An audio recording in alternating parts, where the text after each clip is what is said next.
I've always been fascinated by nomads. Constantly on the move. That's the most beautiful journey. Surviving in the world's most remote wildernesses. Where's the removal van when you need it? And living cheek by jowl with nature, it's always seemed a wildly romantic existence. It's the most magical place. But it's no easy life. It's the sort of cold that makes you feel physically sick. And in today's modern world, they're under increasing pressure. I'm going to live with 3 groups of nomads. In Nepal, Namaste. Mongolia, Sambeno. and now with the Nanettes in Siberia. An incredibly exhilarating feeling. These reindeer herders have always lived life on the margins. But today, giant global threats are encroaching on their traditional migrations. Can they hold on to their ancient way of life?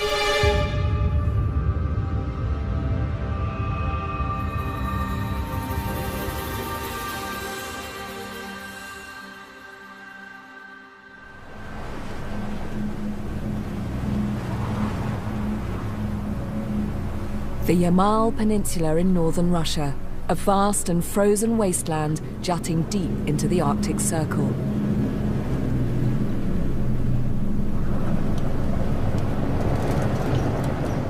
Home to the nomadic reindeer people, the Nanettes.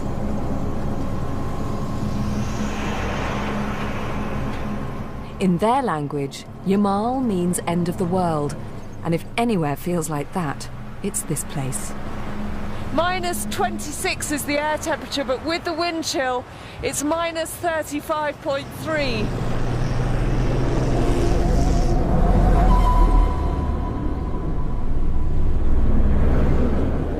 I have never been in the Arctic wilderness in the teeth of the winter.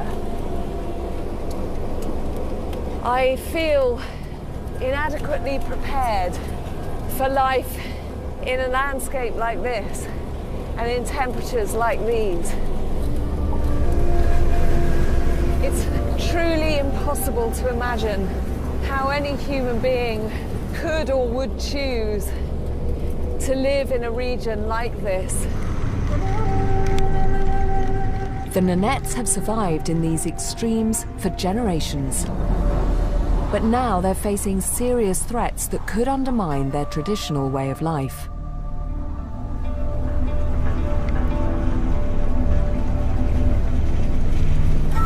Like so many places in the world, this is an environment that's changing rapidly. Particularly with regards to climate. In 2013, a dramatic temperature rise in midwinter led to the death of thousands of reindeer. But it isn't the only threat to these people. The discovery of huge reserves of gas in the northern peninsula have brought in machinery, have brought in roads, have brought in railways. This massive infrastructure supporting the gas industry is squeezing and blocking the Nanettes' migratory routes. I'm hoping to find out how they're coping as these pressures stack up against them. It's early December, and our journey begins at the edge of the Arctic Circle in the town of Salakot. From here, 6-wheel drive trucks called Trekkels are taking us 200 kilometers further north. We've arranged a rendezvous with a Nanette's family who are migrating south across the tundra, the barren permafrost of the Yamal Peninsula.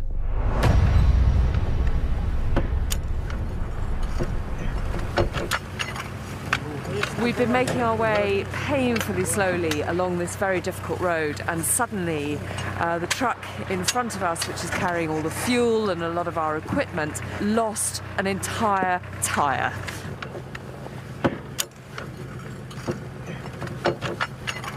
This is the size of the thing that we're dealing with. So poor Sergei and Igor are now having to try and work out how they can get this back on the trailer. Мама, что если мы... Сейчас я задомкрачу эту фигню?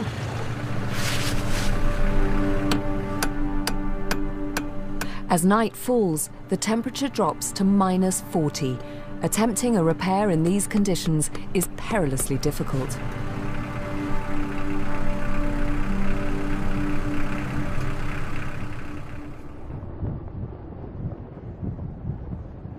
The trailer didn't get fixed last night, and we ended up here, which is one of these strange trading posts next to the railway. It was midnight, and everybody decided that if there was anywhere to stay, we would give up for the night. We did actually find a part, which is miraculous, and Sergei and Igor are welding it onto the trailer.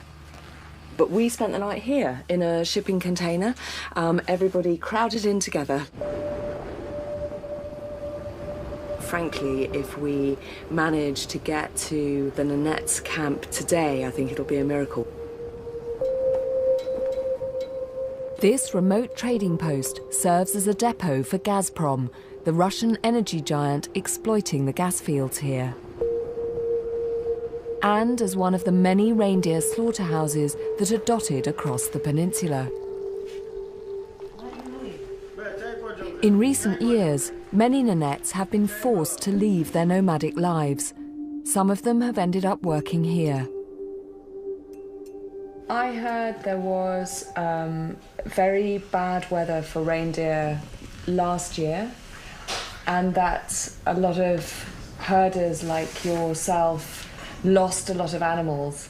Получился двойной лет. Там нас вообще-то, а нам там нечего кушать. Ты это тямил, это тямаду. Ты это тямаду кам. Табирно, ха, хвайка. Хвайка мязма, унчамулер. Ты не меньше, мань. Как обычно. Мы делаем, мы не. Я так он пяринг удаву, я кан пясинга майдота.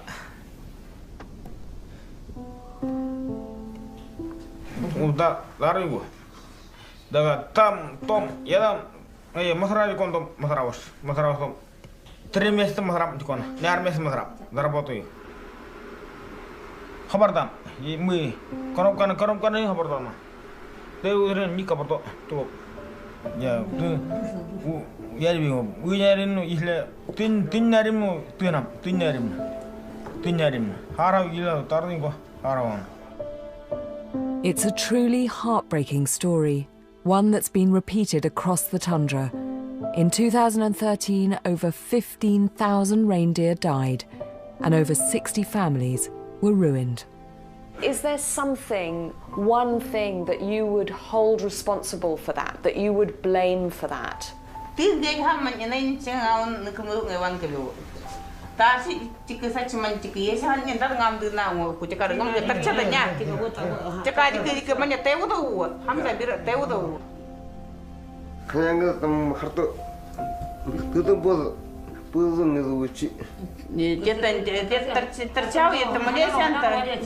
Понимаете? А если мы свои законы топчем, допустим, сами себя не ценим, не уважаем, тогда нас никто как бы не будет уважать.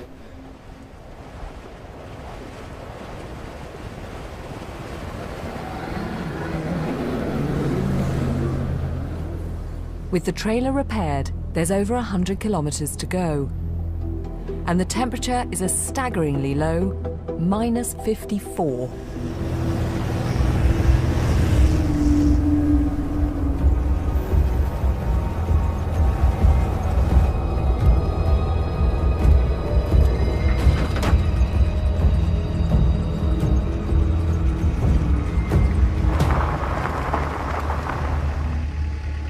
Basically, we tried to leave the trading post, and almost instantly the truckle got a puncture. And as they were fixing that, the diesel started to freeze in both vehicles, so nothing is working.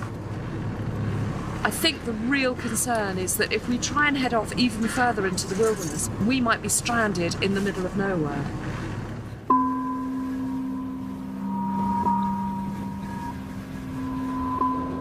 To make matters worse, the delays mean we've missed our rendezvous with the Nanette's family we had planned to stay with.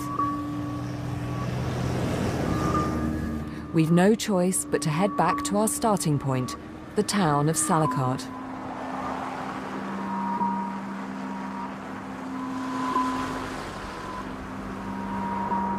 Being up there at that trading post gave me a real sense of, of another way of life. I just felt deeply saddened by the way that those people's lives had turned out. Those men were killing reindeer. Day in, day out, that was their job. And those were people whose whole lives had been about living with, living alongside, and looking after reindeer. That would destroy the most robust of human souls.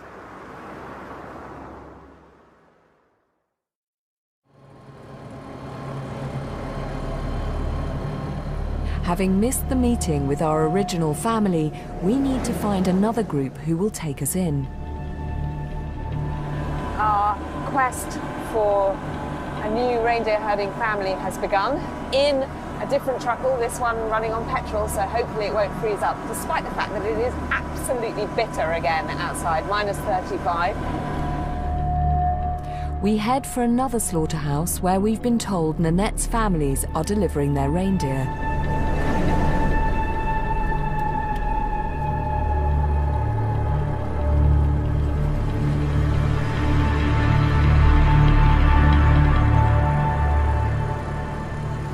Is this the place?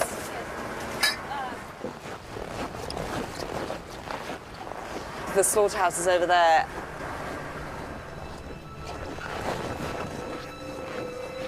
At this time of year, the Nanettes come in from their camps in the surrounding tundra to sell some of their animals.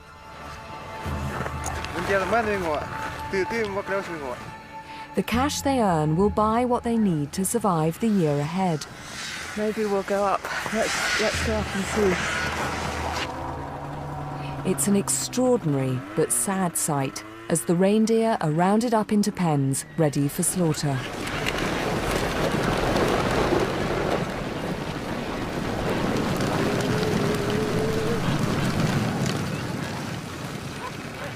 Every part of the animal is used. The meat is sold into a profitable global market, while the fur is made into clothing.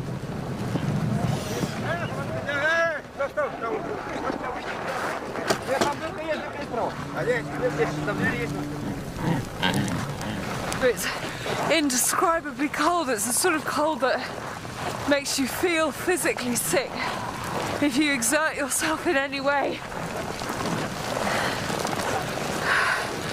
And it feels like I've jumped into this otherworldly scene of kind of life and death. It's hard to describe when your brain is frozen. It's so cold. I can feel my eyelashes freezing to my cheeks.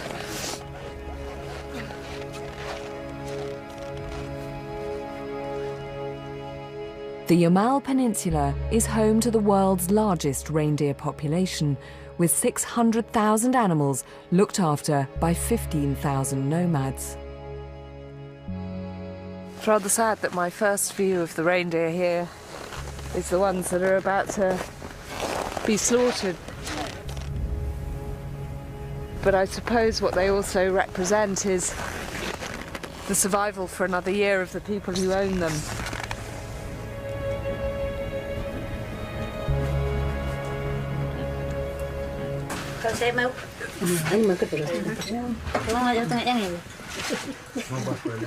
With the reindeer rounded up, their owners take a break inside a communal building. Good? Should we do that one as well? Ready? Oh, let's go.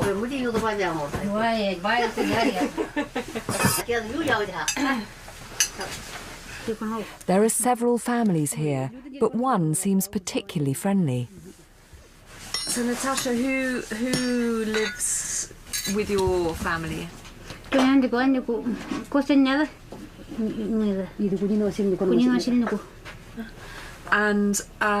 will you be migrating again when you're finished here, Natasha? Would you allow me to come and learn from you about the Nanette's way of life? Women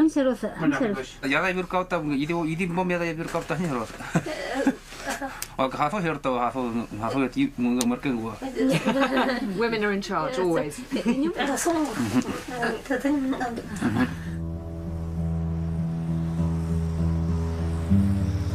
We set off for the family's camp, Natasha and her daughter guiding the way while Kostya travels back on his sledge.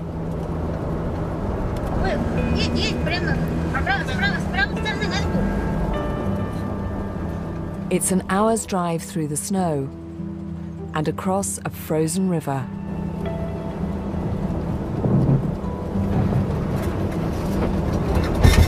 Sorry. That's okay. No, you're doing good driving, Daniel, don't worry.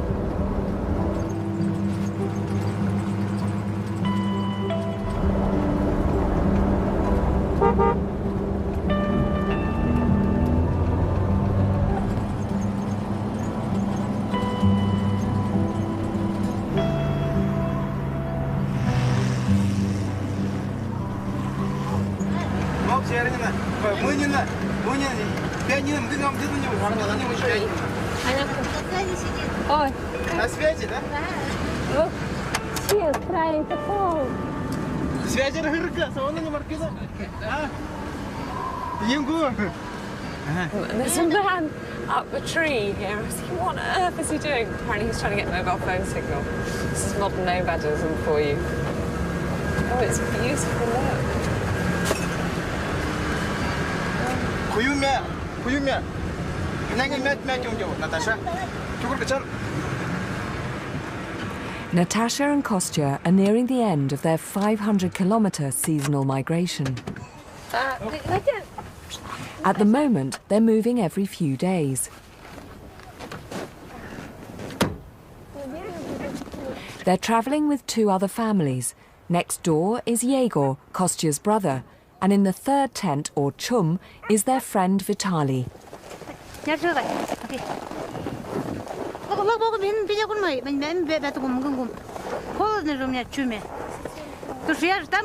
Okay, okay. These traditional chums are all that protect these families from the harsh Siberian winter. A simple wooden frame is covered with reindeer skins, and that's it. Without a fire, it's as cold inside as out, and right now, that's minus 38. But what a place to be. Something so harsh and bleak about this landscape. And it seems amazing that these little pyramids of snow are enough to keep whole families alive in conditions as harsh as this. I think the thing that always strikes me is just how pared down their lives are. You know, this is it.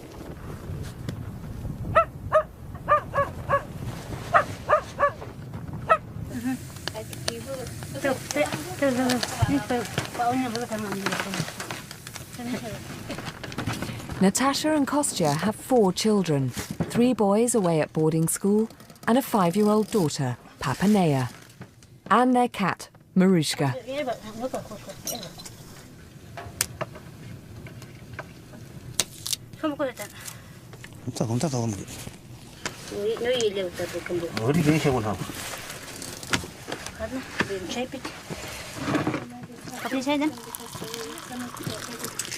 Okay. Okay.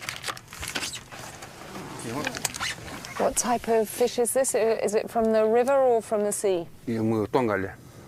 And do you fish for it? Traditionally, the Nanettes would have caught their own fish or traded with other families. But now, with the arrival of the road, they can buy supplies from passing traders. Oh, it is. I don't think I've ever eaten raw frozen fish before, but it's not bad.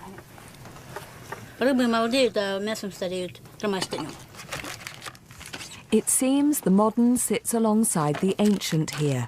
They camp where the mobile signals best, but still live in reindeer skin tents and ride on hand-carved wooden sleds. If things like telephone connection are important, does that mean that your generation is camping in different areas than the generation before there were phones? Have you sort of moved your migratory routes?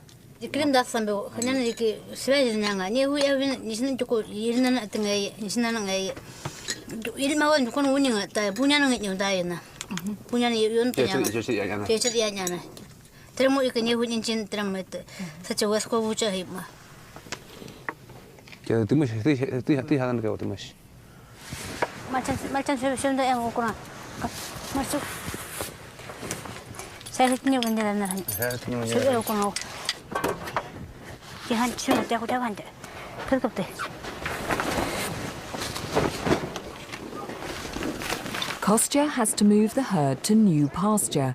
So while his neighbours round up the reindeer to pull the sleds, he prepares the harnesses.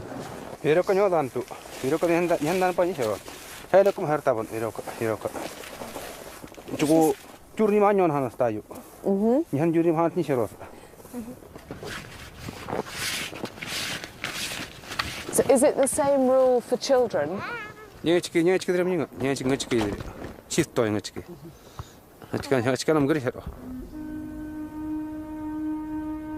In Nanette's culture, once a female reaches puberty, it's considered bad luck if she steps over ropes, poles, and even men's boots. It's believed to bring misfortune to the family and their herd. So, Kostya, when I see this, should I lift it up and put it over like this? No, just walk around. So I have to walk around it. And that's just for women. For men, it's okay, you can step?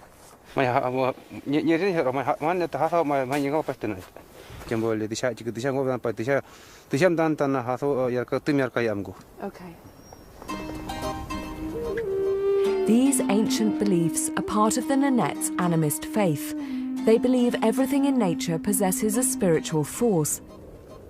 When women start to menstruate, they become directly connected to this force, known by the Nanettes as Saya May.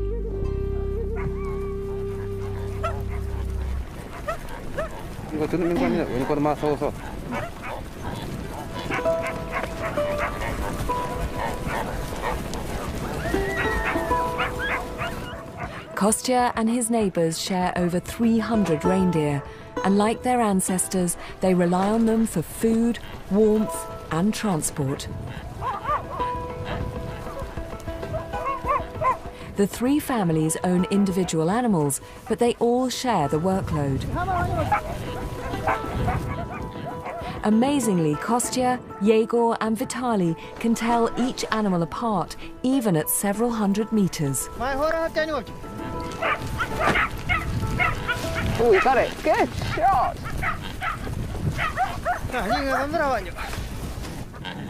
The Nanette's animals are semi-domesticated cousins of wild reindeer. The bulk of the herd is for trading, while some are used to pull sleds. A few are believed to be sacred and will not be killed until they're too old to walk. Can you all explain to me how important reindeer are to your life?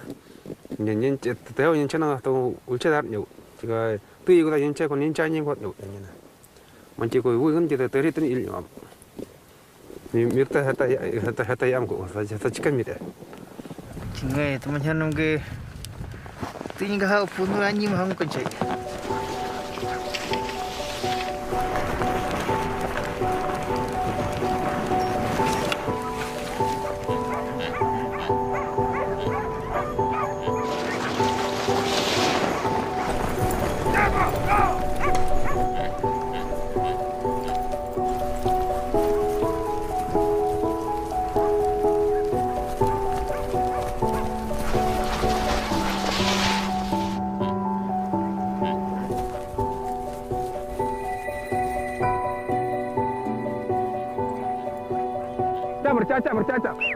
Caca bercaca.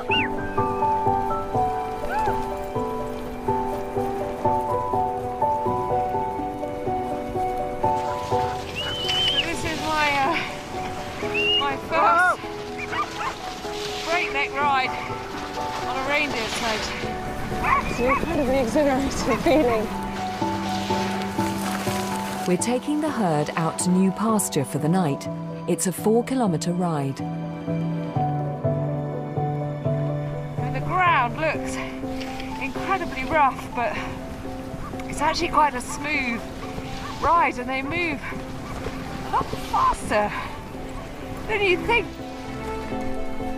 The men's days are ruled by caring for their reindeer, making sure they get enough food and protecting the herd from predators like foxes, eagles, wolverines and wolves.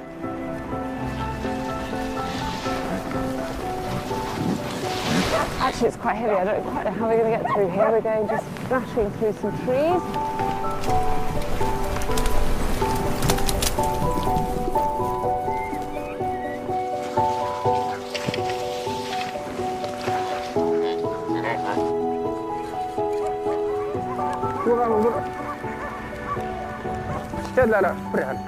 After half an hour, we arrive at a clearing. The reindeer scrape through the snow to reach the lichen below. Remarkably, it's all that sustains them through the long winter months.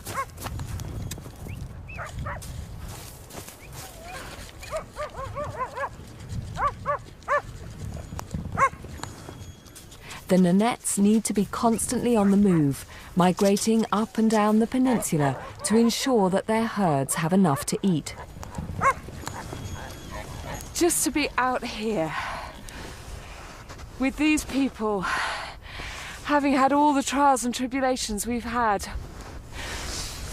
And what was really, really lovely was just seeing how Kostya completely understood his reindeer, his dogs, the landscape. You know, I've only just met him. I think I've lost my heart. And this little puppy, you did well, didn't you, little tail? You can see he's clearly learning from the other dogs. And when the other dogs are all going, "Arr, arr," this one's going, "Arr, arr." See? Go on, do it again. "Arr, arr." Go on, little tail.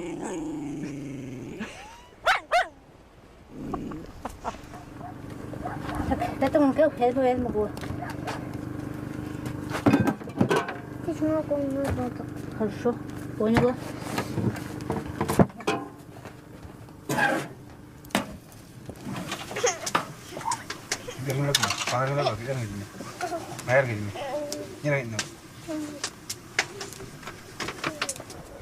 We all bed down in the chum together. The family on one side, the crew and I on the other.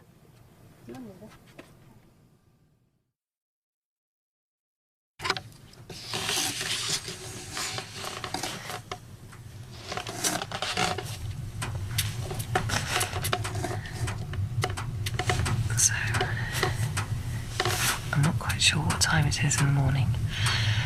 They've been amazingly hospitable, these two.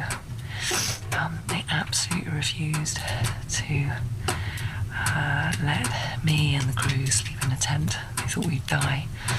So we spent the night here in the chum, and I think this is where we're going to be for the next week. Quite tired.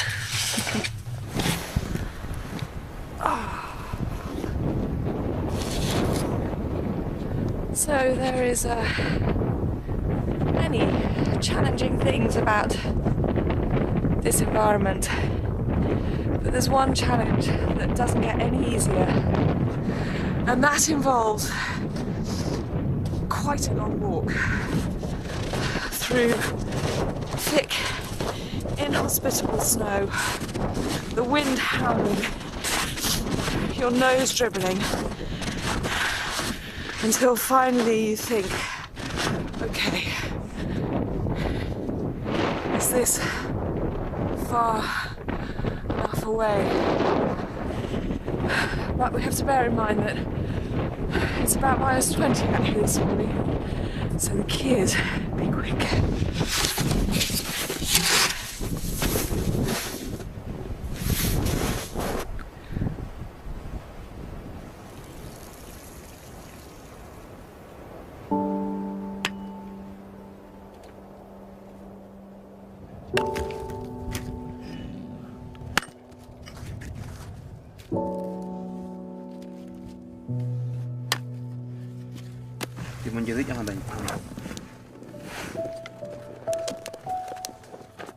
Most days, the men tend to the reindeer, whilst the women look after the home. And these strict gender roles also extend to the dress code.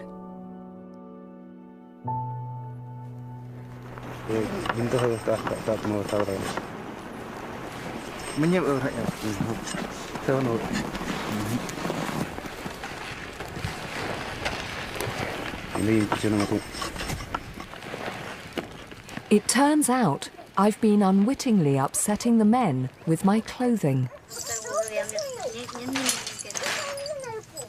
So Natasha and her neighbour, which is also her sister-in-law, have told me that basically wearing a pair of salopettes is completely unacceptable. So I need to wear a skirt.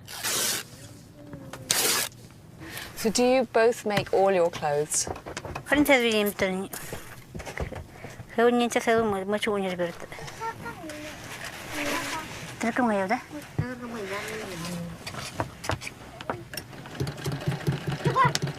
So Natasha, how did you meet Kostya?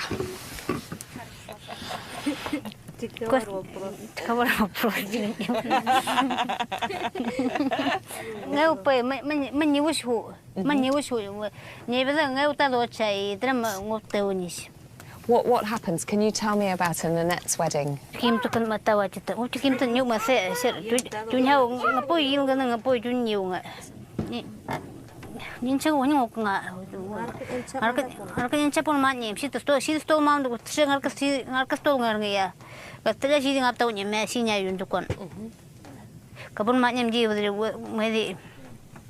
So when your sons are older, will you do the same for them?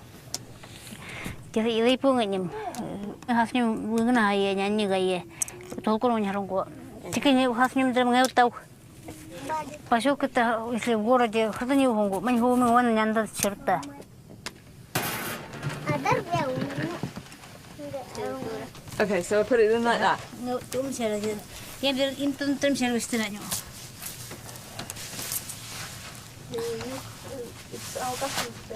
Yeah? What do you think? What? Come here. Look at us. We are the best looking girls on the tundra. What do you think? Pretty? Yeah? Natasha and Kostya's camp is next to the Gazprom railway. This afternoon, the director of the 350-mile train track is coming to visit. The railway has blocked some of the Nanette's migration routes as the reindeer and sleds struggle to cross the track. The gas industry has also been accused of damaging feeding grounds. Alexandra Malanchuk and his family are here on a PR exercise to find out how this heavy industry is affecting the Nanette's lives. Yeah. So Galina and Galina, is this your first time up to this area? Первый раз. Я первый Your раз. first time? Первый First раз. time. And Alexander, you work up here? You're based up here, your work? Да, я здесь живу и здесь работаю. Здесь нормально. Обеспечиваем доставку грузов на Баванинское месторождение. Да, перевозками занимаемся. When the Soviet state collapsed in the 1990s, multinational corporations flooded in to explore the tundra for its huge gas reserves. In 2011, Gazprom, the Russian energy giant, began to exploit them. At $41 billion, it's the fourth most expensive energy project in the world and a vital and strategic part of the Russian economy. How did you meet Kostya and Natasha? В прошлом году Константин как раз весной был рядышком здесь. Мне интересно их быт, как они живут, соответственно, да. Ну и интересно, значит, насколько они привязаны к дороге. To compensate the Nanettes for blocking some of their migration routes, the railway has made concessions. И, соответственно, мы должны строить специальные переходы плавные, чтобы могли на оленей упряжках спокойно переезжать. Ну, я вам скажу, что насколько полезно. Was any compensation given to the nomadic people in this area? Ну, в любом случае, любая индустриализация, она приносит какой-то определенный урон наносит. Соответственно, конечно, оплачивают им за вот эти земли, за которые мы... The gas industry pays each Nanette's adult £20 a month and funds development across the tundra. Арендуем, да. За счет этого развивается их социальника, значит, строятся поселки, обустраиваются. Do you think that this is good progress for the people of the tundra? Всегда придет то время, когда они сами решат, когда им где жить. Почему бы нет? Цивилизация найдет. It was a very interesting little visit. I thought the most telling thing about him was how extraordinarily well media trained he was. There was a man who was never, ever, ever going to answer a question straight. There are, no doubt, some benefits for the Nanettes. The tax revenues raised by the local government from the gas industry are helping to finance schools and medical facilities in the Yamal district. What scares me is that these are big, powerful industries and I suspect pretty unstoppable.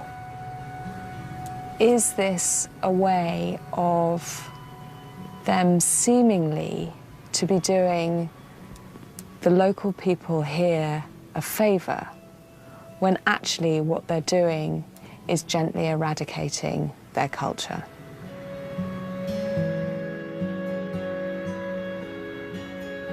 With gas production planned to treble over the next 15 years, the impact on the Nanettes is only just beginning. It's very early in the morning and the family are on the move. It's migration day, the absolute essence of nomadism. For me, it's incredibly romantic. It's sort of thing that as a child, you know, I wanted to be a nomad or a gypsy or in the circus, you know, somebody who was constantly on the move. Kostya, Natasha, their neighbours and their reindeer are heading for new pastures, and I'm going with them. Everything has to be packed up and put on a specific sled.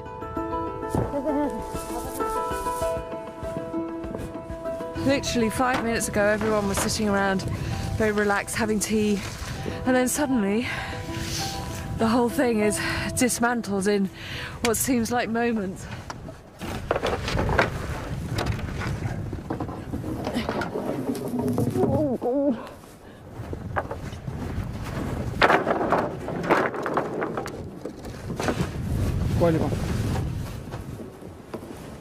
It's like trying to manoeuvre giant chopsticks.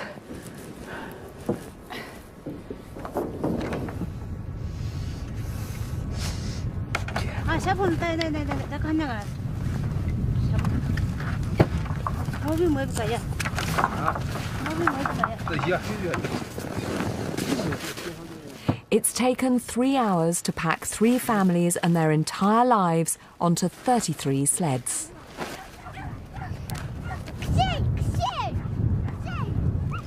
The migration is a colourful affair. The sleds are decorated with bells and red leather tassels, and the reindeer wear special harnesses. It's a very beautiful thing. What's it made out of?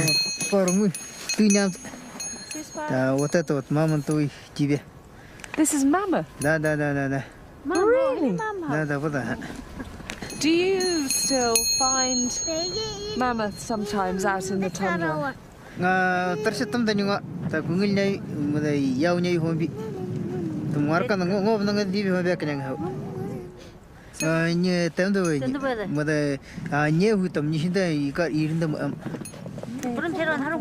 Okay.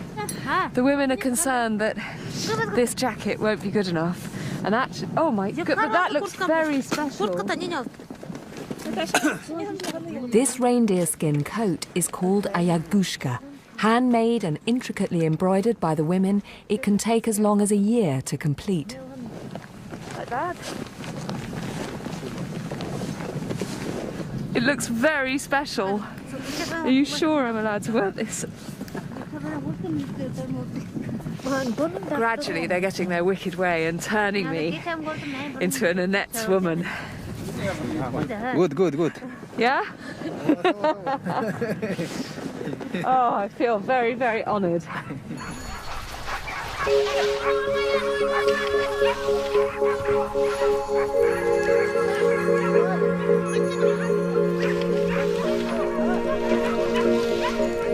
With everything finally packed, we're off.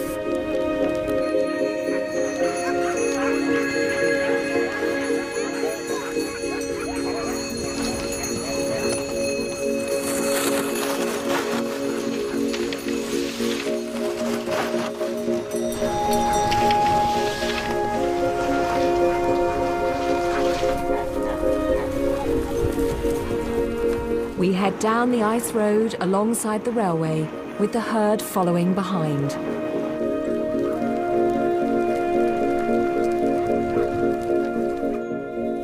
Kostya and Natasha have travelled nearly 500 kilometres south since September, and now are only a few weeks away from their winter grazing grounds.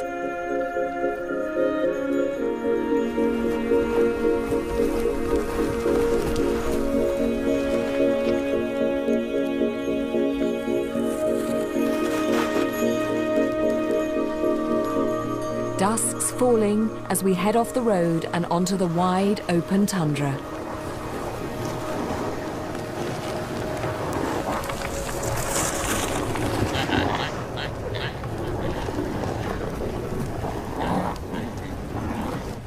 After 6 kilometres, we arrive at the new camp, just as the wind picks up.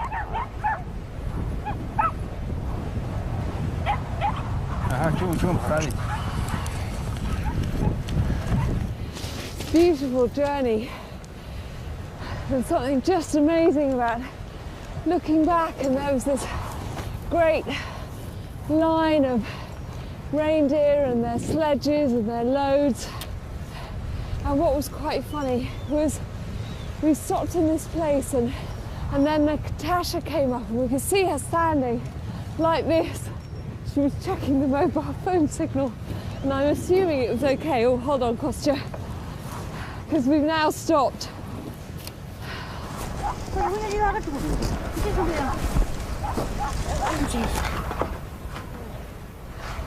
The floor's laid out first. Then the chum framework goes up. It's intriguingly simple. 3 poles tied together that the others lean against.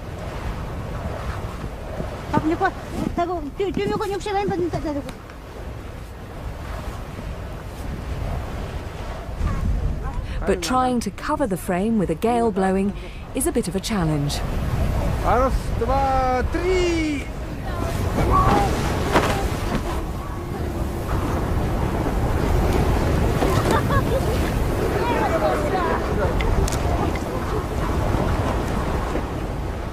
As the last layer of reindeer skin goes on, the family is protected against the worst that Siberia can throw at it.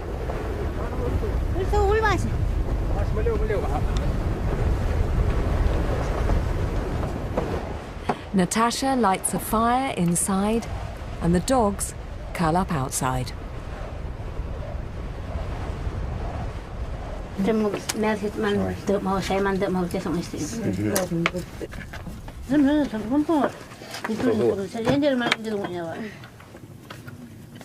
I'm tired. That was a tiring day.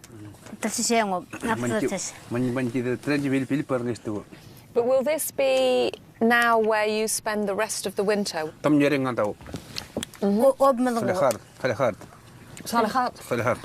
Wow. So how many times will you move to get there? 5 more times? Yeah.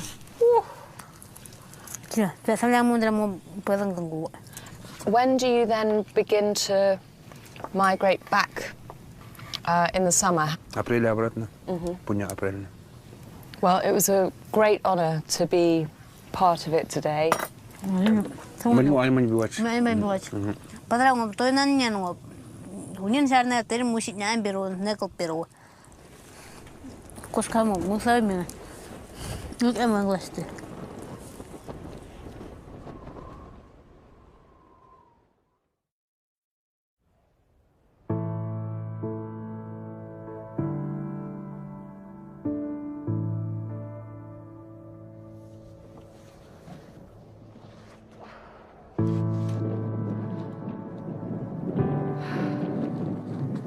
So this is our new home. What I'm really getting the sense of is this relationship between them and their reindeer. It's a symbiotic relationship which allows people and animal to be up in this really wild place and to not just to scratch a survival, but live a kind of enviably successful way of life here.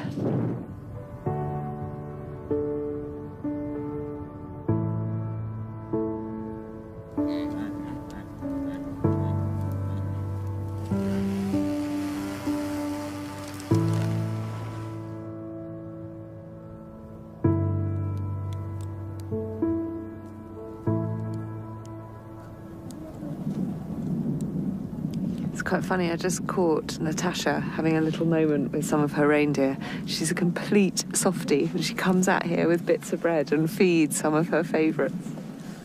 Including you, doesn't she? I haven't got any bread. You're a reindeer, you're supposed to eat lichen. The reindeer are meticulously cared for because the Nanettes simply can't live without them.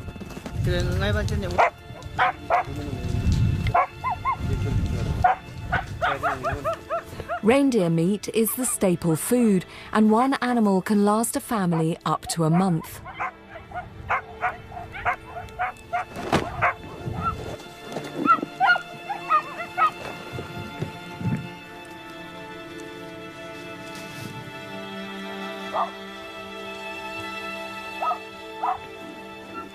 So, Kostya is killing a reindeer now. And he stuns the animal first with the axe on the top of the head. And then he stabs it in the back of the head and then straight into the heart. And the animal's dead already. This is a non-breeding male that's been kept specifically for meat. Nothing will be wasted.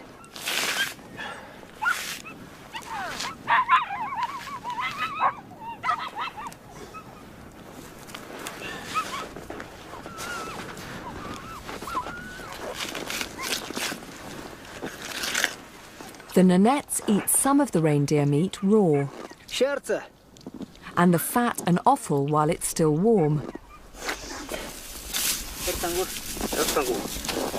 It's a delicacy to drink the blood, which is salted to stop it congealing. Very small, Kostya. But the biggest treat is the warm, raw liver. So I take all of it, like this, and can I have half of it? Можете не полностью совать всё.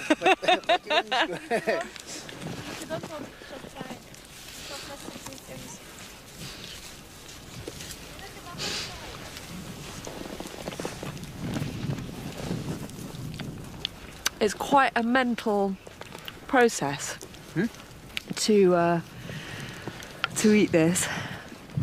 I can't say I'm enjoying it terribly much, but it's actually a very mild taste and an oddly kind of quite a crisp texture. You sort of expect liver to be soft because I've only ever had it cooked before.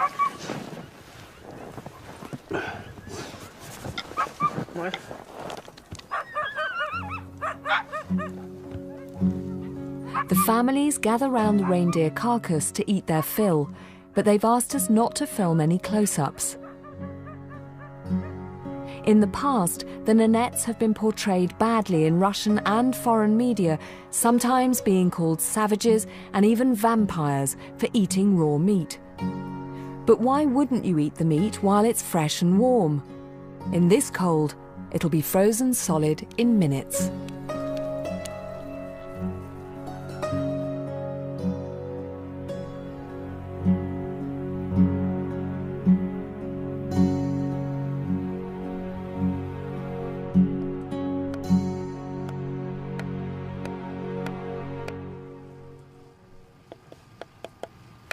The Nanettes make almost everything they need: their sleds, harnesses, chums, and all their clothing. Whilst Kostya works on some antlers that he can sell, Natasha's making sewing thread from dried reindeer sinew.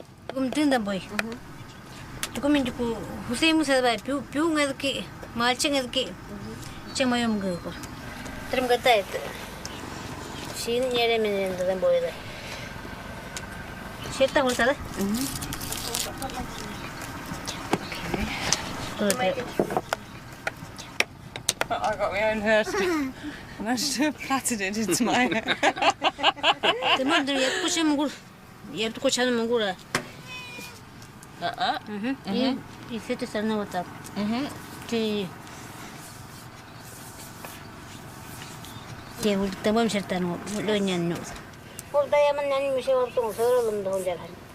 Don't tempt me.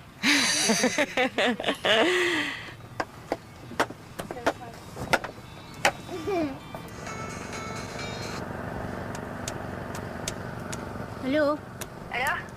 It's one of Natasha and Kostya's sons.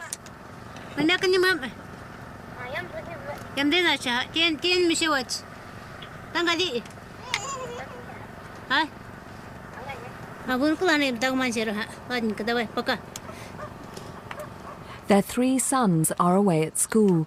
It's the legacy of the old Soviet system which provided education for all Nanettes.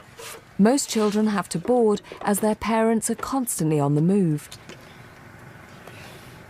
Is it hard to send your children away to school?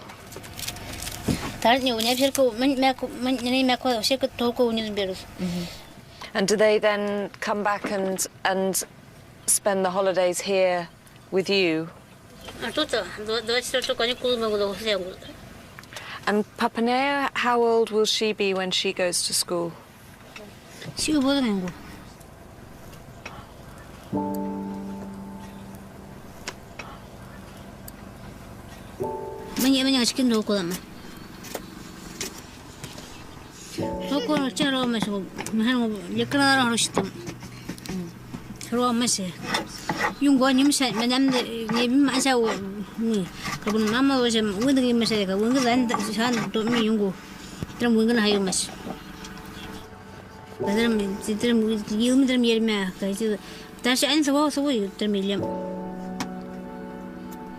Natasha, get her on the subject of education, and you can see there's a slight sort of mistiness comes over her.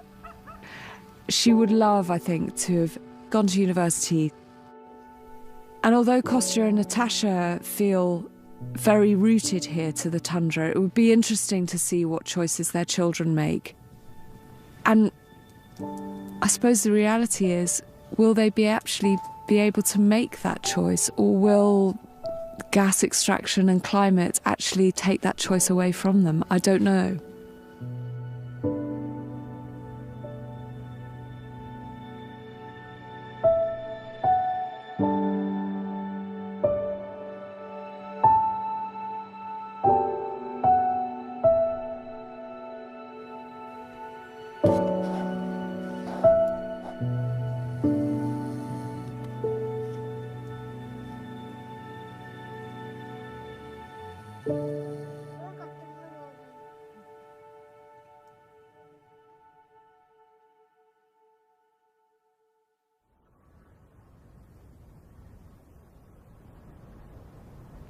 It's my last morning living alongside Natasha, Kostya and their family. Thank you so much for all your help. Thank you for lending me your beautiful coat. I've become genuinely fond of the whole family. So leaving them is going to be hard. Okay, Papa Nay. Gotcha. Gotcha. This is a life that is incredibly difficult, not just because it's so cold, you know, we're north of the Arctic Circle. This is a life on the edge. Natasha. Thank you. Nomadic families all over the world are adapting, evolving, if you like, to include parts of the modern world that suit them. But I get the feeling here that they've done all those things, but there is such a big outside influence that is also chipping insidiously away at their lives. And that is the fact that the Yamal Peninsula is one big gas reserve. Thank you.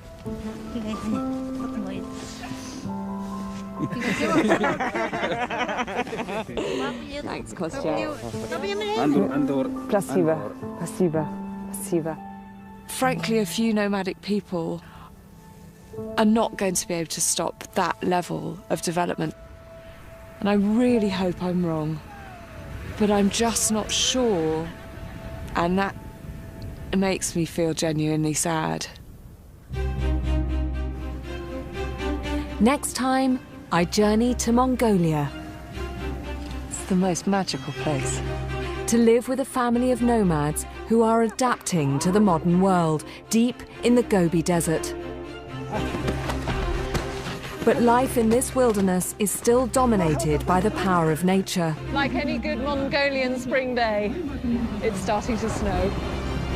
As storms and predators constantly threaten their nomadic way of life. I can't stand here and say, don't kill that wolf. It's not my place to.